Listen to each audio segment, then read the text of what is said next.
So basically how I made this bass here, you got your, this is sidechain, and then this is the bass here.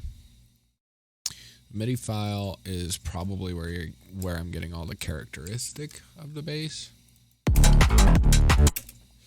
I also have the effects rack turned off so I can show you how that comes in. But really, it's just mostly layers.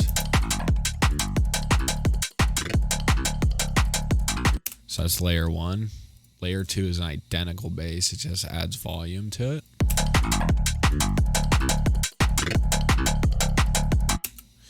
And then layer 3 gives it a little bit different tone. Actually, a lot of bit different tone.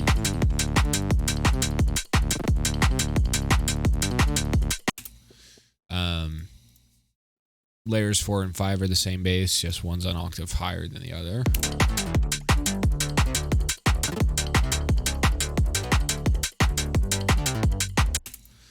Layer 6.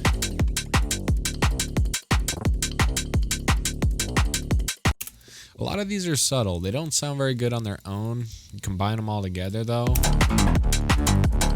creates a big body to it, like a huge body to it. And then, of course, it's just a ×3 oscillator down there at the bottom to just be the sub. I'll isolate that out.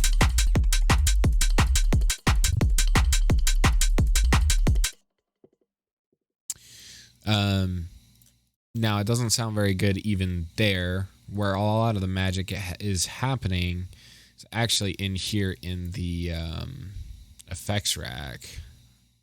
Shit, let me open this back up.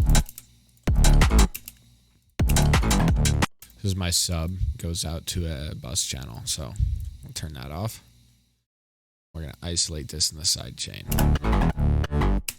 So the first thing I add is OTT with kind of like a third depth on there, and then some mid and a lot of high. And already that sounds a billion times better with OTC. Now, you can use really any distortion you want, but I use this Nani distortion here. It's about $20. I'm sure there's a crack out there for it. I don't know. I paid the money. But it's got a ton of nice features to it. That's where you're getting all the fuzz.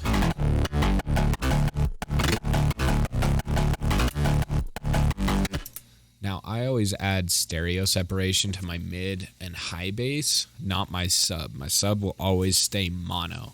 So to do that stereo separation, I use what's called Ozone Imager. And basically all it does is it spreads the right and left channels just a little bit. So without, with, you can hear it's wider.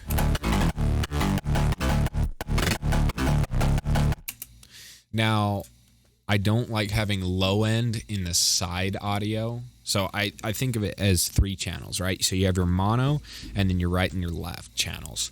So on the stereo separation, I use Ozone Elements. By the way, these 2 are free to download. But on this one, I will take a little bit of the highs out of the mid range. So that mono channel in the middle. So that mono channel in the middle. And you can solo these. And then I take the low end out of the side channel.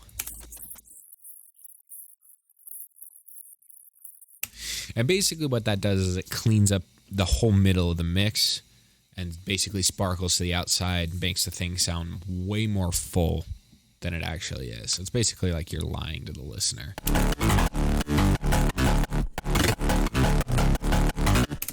And then the final thing I do is, since this is not a sub, I usually, I guess I didn't in this case, I usually clean up the sub range here and take out the sub range like that.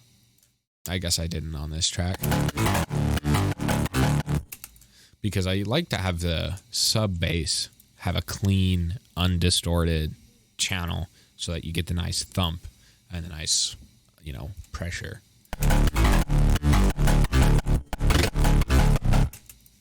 And as far as that, drums are just like a simple 4/4 pattern. And then I have these percussions that I added a frequency shifter to.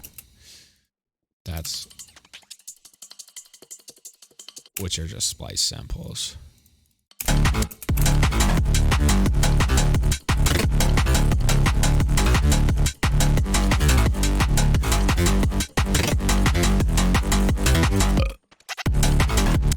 Anyway, I also added some fun.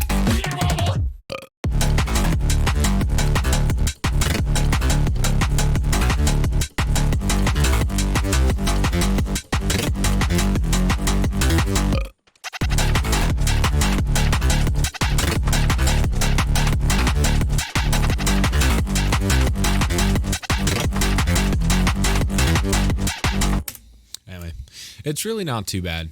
It's kind of basic bass design. It's lazy. It uses presets and then effects rack. That's pretty much it. You layer enough of different tones on there, you're going to get something that sounds unique and handmade.